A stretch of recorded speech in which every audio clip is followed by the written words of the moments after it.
set the time. Nick Herbert. Thank you very much indeed, Mr. Sharma. If honourable members have a chance, and haven't already, I would recommend they walk a few hundred yards down Millbank and go and see the Don McCullin exhibition of photographs in Tate Britain. He is famous for his haunting photographs of war over the last few decades. But I also saw, and have not seen before, pictures that he had taken in 1970 of homeless people in the East End, in Spitalfields. Indeed, one of those photographs is amongst one of his most famous. And they are at least as haunting as the images of the ravages of war that he also produced. And it is, I think, shaming that decades on, we should still be grappling with a problem that should not exist in a successful modern economy. But it is also a reminder that these problems have been with us for some time. Honourable members have spoken about the importance of measures to prevent homelessness in the first place. And it does make sense, of course, to try and direct the focus of government policy in so many areas of social concern towards prevention rather than picking up the problem after that had happened. But it is often easier said than done. And finance ministers generally are resistant to generalised bids to increase money in preventative measures for fear that they will end up picking up costs twice. This is one of the reasons why it has been so hard to shift policy towards preventative measures in areas, for instance, of public health, of health. But it is essential that we do so in relation to homelessness because it is a preventable thing. Mental health and the importance of mental health services has been mentioned. My honourable friend, the member for Colchester, was right to focus on the issues of housing supply. I have spent 14 years in my affluent constituency of Arundel and South Downs dealing with requests from local communities to prevent the building of new housing. It is true that usually much of that new housing is for other relatively affluent people, and only a component is for social housing. But that concern about the impact of new housing, and it is a genuine one on the countryside, on local services and so on, obscures the wider point, which is that there has been a systematic failure to ensure that housing supply meets demand. And this isn't just a question of the provision of social housing, which honourable members opposite rightly drew attention to. The failure to provide sufficient private housing also has a knock-on effect on the level of rents.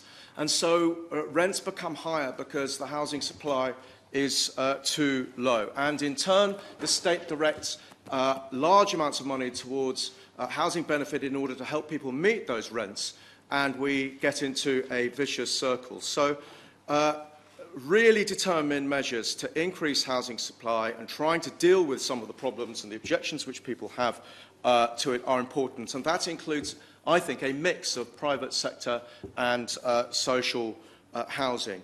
Honourable members also rightly drew attention to concerns about welfare policy.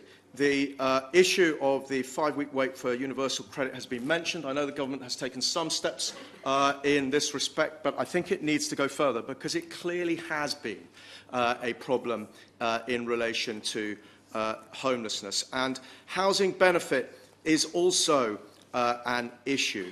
The charity to Paul, and I'm going to come to them shortly, has pointed out that in relation to the shared accommodation rate, which has been frozen since 2016.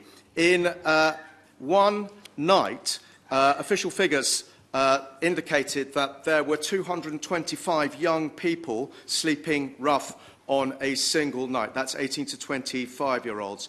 But of those 225 young people, DePaul could only find 57 rooms that would be available to them at rents within the shared accommodation rate. And so the truth is that the support which is made available to people simply cannot and has not kept pace, because it has been frozen, with the level of rents. And the local housing allowance doesn't cover rents for 90% of areas now in England. So I think that that welfare issue has to be addressed as well. There is a third related budgetary issue which has affected a local homeless charity in West Sussex, which is that reductions to local government funding, and West Sussex County Council has found itself at the receiving end of sharp reductions in government funding, has meant that it, in turn, has decided nearly to halve the housing-related support allowance, effectively passing the burden on to district councils. And the knock-on effect of that is that support for the local charity Stone Pillow will be reduced by some £300,000. If we are serious about tackling these problems, we should not be penalising the important charities which do so much good work on the ground to provide help to people who become homeless or to help prevent it. As well as preventing homelessness and rough sleeping, we need to ensure that the measures are available to help people who become the victims of it.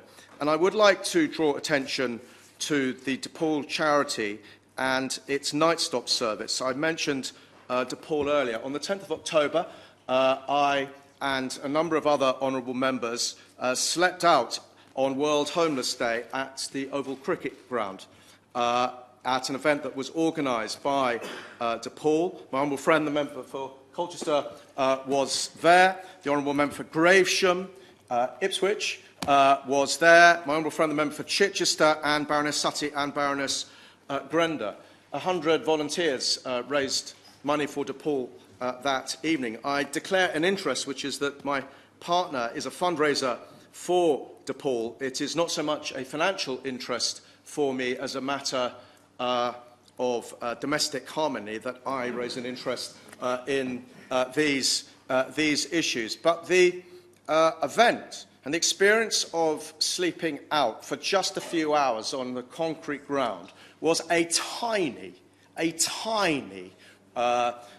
insight into the experience that people have when they are sleeping rough. And the truth is that all of us were looked after before we pitched our cardboard boxes for that evening, and a few hours later were able to return to the warmth of our homes and a hot bath or shower and a meal and a job.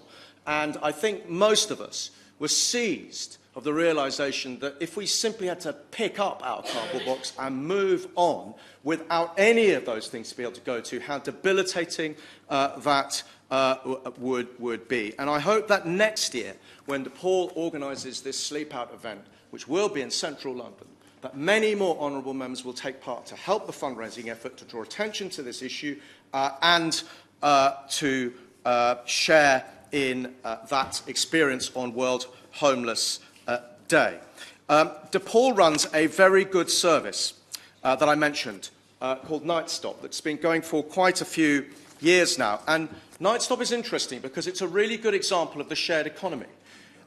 Private individuals open up their homes, providing a bed at night for a homeless young person. Of course, they have to be approved and thoroughly vetted. The introduction to that service is a reminder of the various different forms of homelessness, but these young people are very often vulnerable, need a bed and security and a meal for the night. And that service that's provided by Night Stop actually in 2017 provided over 11,000 bed nights to nearly 1,500 young people. Now, there is a tremendous opportunity to expand this service, which is provided by volunteers, but it will require some additional funding. Less than half of the local authority areas in the UK are currently covered by a Night Stop service, and DePaul UK is really keen to expand this. And what they would like the government to do is to invest just £2.2 million over 3 years in 5 new sub-regional Night Stop services. But here is the offer. After 4 years, DePaul will pick up the funding for those services itself. It merely needs the seed corn funding. That's not the kind of offer that the government often gets. And that self-sufficient service would provide up to 7,500 more nights of emergency accommodation a year for young people. So I would really encourage my humble friend, the Minister, who I know takes such a strong interest in these issues and has done so much over the last year, to meet with DePaul, perhaps to visit a night stop service and to consider this incredibly cost-efficient and worthwhile proposal. Ms. Park, if I could just conclude by making this point about the numbers of people rough sleeping. They have levelled off. They are still too high.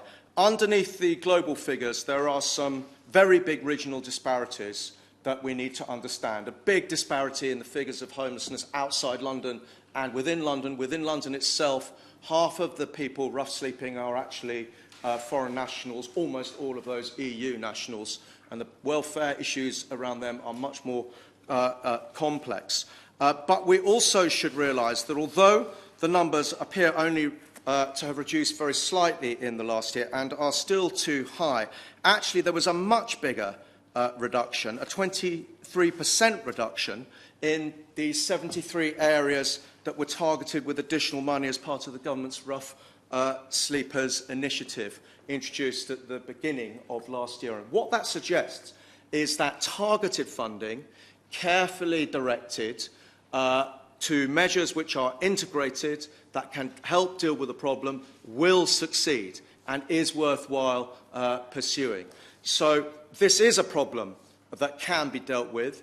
It is an issue that should properly embarrass and shame us as an advanced economy. I welcome the government's ambition to halve the number of people rough sleeping by 2022, to end it by 2027. But I agree with my honourable friend, the chairman of the all-party group, of which I am also an officer, that actually we need to do better than that. This is an issue that the government should be giving its highest priority to, because it is not something that any government should want to happen on its watch.